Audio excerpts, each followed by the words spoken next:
Ndabasuhuje, nitwa Itangishaka Emmanuel, nje kukubwira ko hatangajwe amabwiriza agenga amasaha y'akazi mu tubari, resitora ndetse n'ahabera ibitaramo. Hanyuma tugiye kurebera hamwe uko bigenda iyo banki cyangwa se ikigo cy'imari bihombye kandi wabitsagamo, ibyo nabyo turaje tubirebe.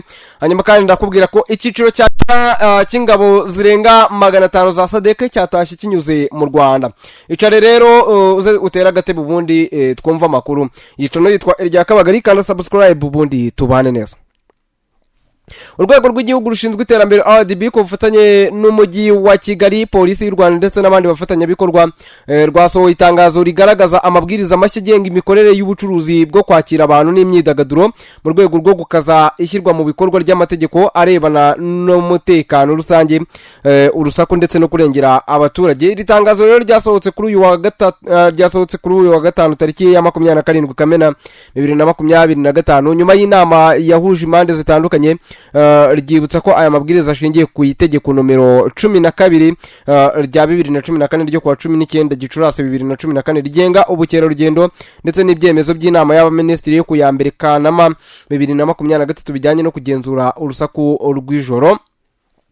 Amasaha mashya yo gufungura ahantu h'imyidagaduro. RDB yasabye ko utubari, resitora, utubyiniro ndetse n'ahacururizwa inzoga bifunga bitarenze amasaha akurikira: saa 7 z'ijoro kuva ku wa mbere kugeza ku wa gatanu, saa 8 z'ijoro ku wa gatandatu ndetse no ku cyumweru. Muri aya mabwiriza abavuga ko nta muntu wemerewe kuguma ku nyubako nyuma y'ayo masaha keretse abakozi babiheriwe uburenganzira. Serivisi z'amahoteli zo zemerewe gukomeza gukora amasaha 28 kuri 28 ariko zibanda ku bakiriya barimo gusa. Hanyuma kandi abategura ibitaramo n'ibindi birori bishobora kurenza ayo masaha cyangwa se abagomba kuyarenza bo basabwe kujya babisabira uruhushya rero binyuze kuri email ya RDB regulation.division@rdb.rw. Hanyuma rero nongere mbisubiremwo, abategura ibitaramo n'ibindi birori bishobora kurenza ayo masaha basabwe kujya babisabira uruhushya binyuze kuri email ya RDB izwi nka regulation.division@gmail.rw. Inzoga, urusaku n'umubare w'abantu bigiye kujya bigenzurwa cyane. Mu yindi mirongo migari rero yatanzwe muri aya mabwiriza mashya harimo ko ngo ibigo byose bigomba kubahiriza umubare ntarengwa w'abantu byemerewe kwakira kugira ngo rero hirindwe impanuka ndetse n'ihungabana ry'umutekano. Urusaku rugomba kuguma mu bipimo byemewe. Ibyo bipimo rero ni byemewe n'amabwiriza ya leta. Inzoga ntizemerewe guhabwa abana bari munsi y'imyaka 18 kandi abacuruzi basabwa kugenzura irangamuntu cyangwa se ibindi byangombwa byemewe. Nta munyeshuri cyangwa se umuntu wasinze ugomba kugaragara wemerewe kongerwa inzoga aho ngaho. Hanyuma kandi ibihano bikomeye rero ku batubahirije aya mabwiriza. RDB yibukije ko ngo kutubahiriza aya mabwiriza bishobora gutuma ubucuruzi buhabwa amande, bugafungwa by'agateganyo cyangwa se burimo no gukurwaho burundu uruhushya bitewe rero n'uburemere bw'icyaha. Iri tangazo kandi rije mu gihe imyidagaduro ikomeje kandi ikabikomeje kuzamuka mu Rwanda, ari nako rero havugwa ikibazo cy'urusaku, ubusinzi n'umutekano muke biba byiganjemo nijoro. RDB kandi yashoje isaba abafite aho bahurira n'ubu bucuruzi gukorana ubunyangamugayo kugira uruhare mu kugira umutekano n'ituze rusange binyuze mu kubahiriza aya mabwiriza.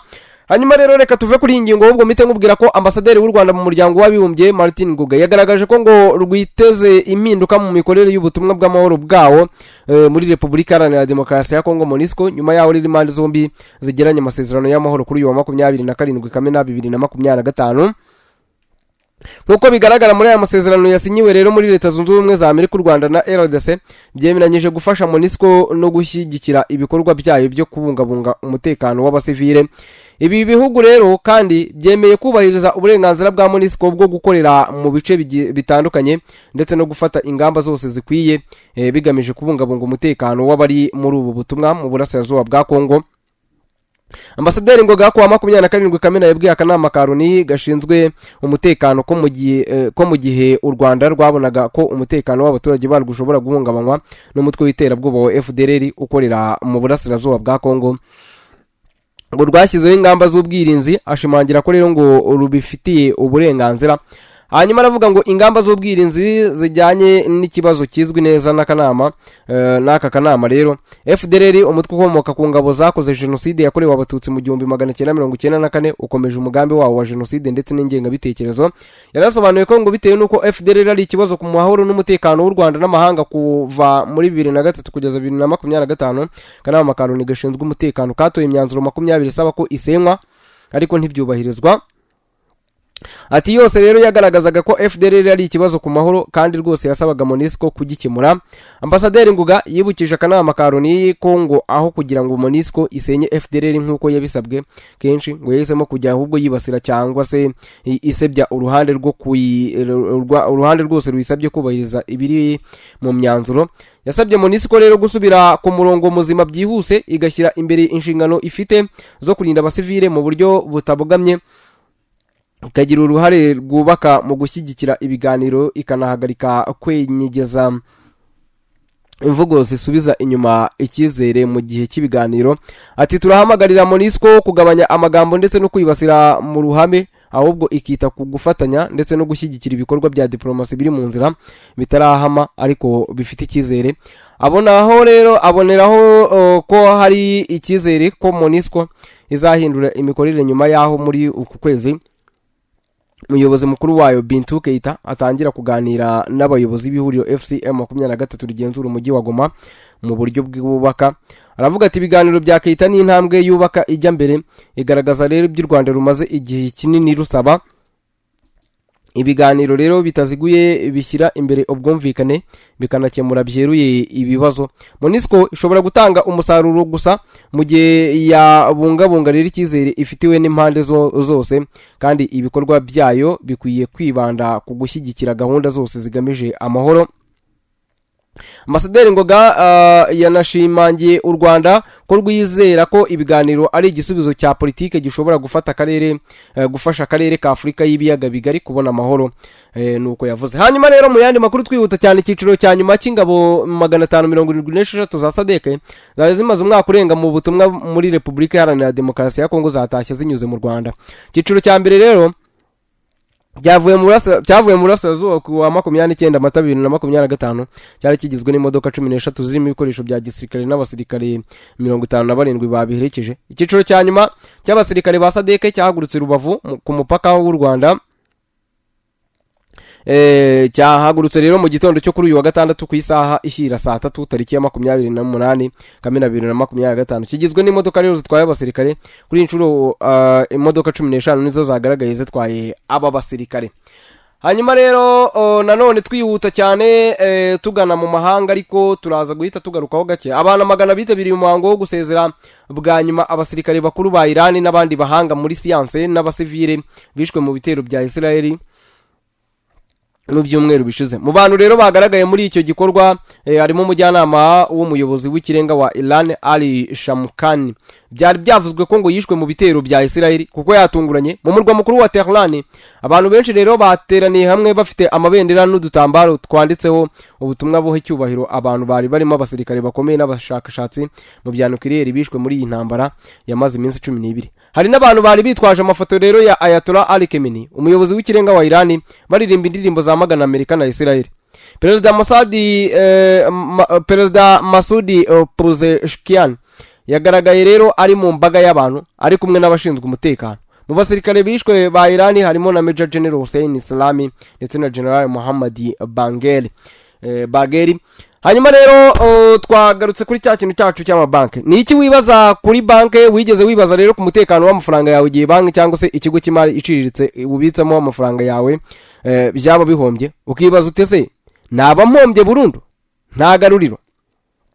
Niba ujya wibaza ibi rero nturi wenyine, hari benshi muhuje ibibazo, ariko impamvu ibi byose ubyibaza nuko utari uzi ikigega cy'ubwishingizi bw'amafaranga bitwa muri banki ndetse n'ibigo by'imari bizwi nka DGF cyangwa Deposit Guarantee Fund mu Cyongereza. Abantu benshi rero bagira impungenge nk'iza. Akenshi rero kubera kutamenya ubu buryo bwashyizweho bwo kurinda ababitsa amafaranga, kimwe mu by'ingenzi kikaba ari ikigega DGF.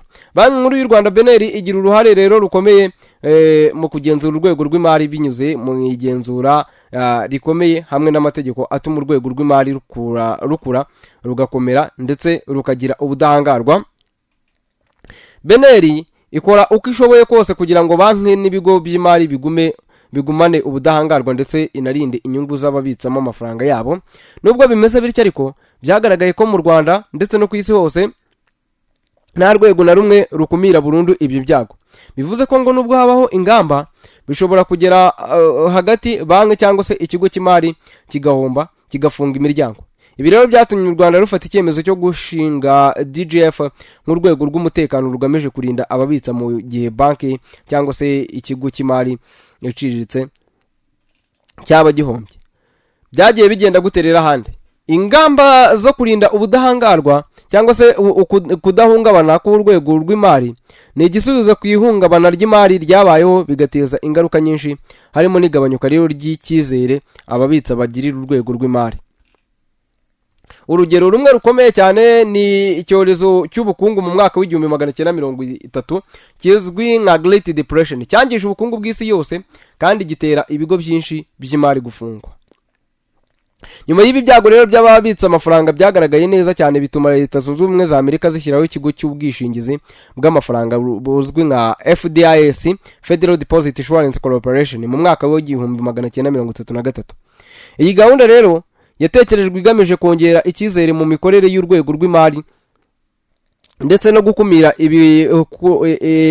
ibikuzwa rikabije ry'amafaranga muri banki ryari kugira ingaruka zikomeye mu bukungu bw'igihugu. Mu myaka yakurikiyeho ibihugu bitandukanye byatangiye gushyira mu bikorwa ingamba nk'izi, cyane cyane mu gihe cy'ibibazo by'ubukungu byabigaragaragamo bikanagira ingaruka. Urugero rufatika rero ni ibihe bikakaye by'ubukungu byibasiye ibihugu byo mu burasirazuba bwa Aziya mu 1997 byabereye amasomo menshi amahanga byerekana akamaro ko kugira uburyo burambye bwo kurinda umutekano w'imari. Mu rwego rwo gukomeza guteza imbere rero ubufatanye mpuzamahanga mu bijyanye no kurengera ababitsa amafaranga, ishyirahamwe mpuzamahanga ryita ku bwishingizi bw'amafaranga abitswa ryatangijwe rero mu mwaka wa 2002 hagamijwe gufasha ibihugu gutegura ndetse no gushyiraho uburyo bukora neza bwo kwishingira amafaranga abikwa muri banki. Mu myaka ishize IADI yahindutse umufatanyabikorwa w'ingenzi mu guteza imbere umutekano w'imari ku rwego rw'isi, binyuze rero mu gutanga inama, gushyiraho amabwiriza ngenderwaho ndetse no koroshya guhanahana ubunararibonye n'imyitwarire myiza hagati y'ibihugu bigize iri shyirahamwe. Mu ntambwe rero ikomeye iherutse gutera, IADI imaze kurenza ibigo 100 by'abanyamuryango, bikaba rero bigaragaza uko kurinda ababitsa amafaranga bigenda bifata intera ndende ku isi hose. Kugeza ubu abantu babarirwa muri za miliyoni bakoresha banki n'ibigo by'imari iciriritse hirya no hino ku isi. Bumva bafite umutekano rero iyo babitsemo, kandi bazi neza ko ngo nibura ngo bafite amahirwe yo kongera kubona amafaranga yabo mu gihe ikigo cy'imari cyabo cyahura n'ibibazo. Ngira ngo nuko bimeze. Ubwo rero nawe ibyo bintu byo byibaza. Ikigega DGF rero cyo mu Rwanda cyo bimeze bite? Nubwo urwego rw'imari mu Rwanda rufite ubudahangarwa, nta buryo bw'ubugenzuzi na bumwe bushobora gukumira 100% ingaruka zishobora guterwa n'ihungabana riturutse hanze cyangwa se ibibazo by'imbere mu gihugu. Ubugenzuzi bukorwa na BNR bwagize uruhare rukomeye mu kurinda ubusugire bw'urwego rw'imari, ariko nubwo bwaba bunoze bite, ntabwo rero bushobora gukuraho burundu ibyago bishobora kuvuka. Niyo mpamvu rero u Rwanda rwashyizeho ikigega DGF nk'inyongera ku ngamba zisanzwe z'ubugenzuzi, hagamijwe gutanga uburinzi bwisumbuye ku bashyira amafaranga yabo muri banki ndetse n'ibigo by'imari iciriritse. Iki kigega gifasha mu kurinda ababitsa amafaranga kandi bigatera inkunga ihamye mu cyizere ndetse no gukomera k'urwego rw'imari mu gihugu hose. DGF yatangiye gukora hashingiye ku itegeko nomero 31 rya 2015, ariko yaje kongererwa imbaraga n'itegeko nomero 039 rya 2024 ryagura inshingano zayo ndetse n'inzego ikoreramo. Iri tegeko rishya ryakuye DGF mu buryo bwari busanzwe buzwi nka paybox, bwibandaga gusa ku gusubiza amafaranga ababitsa mu gihe ikigo cy'imari cyaba gihombye, riyihindura paybox plus. Bivuze ko noneho ushobora gutanga ubufasha bw'amafaranga ku bigo bigize bishobora no kuba biri mu bibazo by'igihe gito, bityo rero bigafasha kwirinda ko ngo ibyo bigo bihomba burundu. Iki kigega gifite inshingano rero nyamukuru zo kurinda abafite amafaranga muri banki ndetse n'ibigo by'imari iciriritse mu gihe rero habaye ikibazo gikomeye nk'ifunga cyangwa se igihombo gikabije cy'ikigo cy'imari. Nibyo ngibyo rero ngira ngo niyo twasa nk'abahagarikiye ahangaha, nibyo ngibyo biba rero mu Rwanda nuko nguko ba protectinga cyangwa se barinda umutekano w'amafaranga y'abantu. Dusoreje rero nitwe Itangishaka Emmanuel, iyicano yitwa irya Kabagari. Gira ibihe byiza ariko mbere na mbere kandi subscribe kugira ngo utazajya ubura amakuru.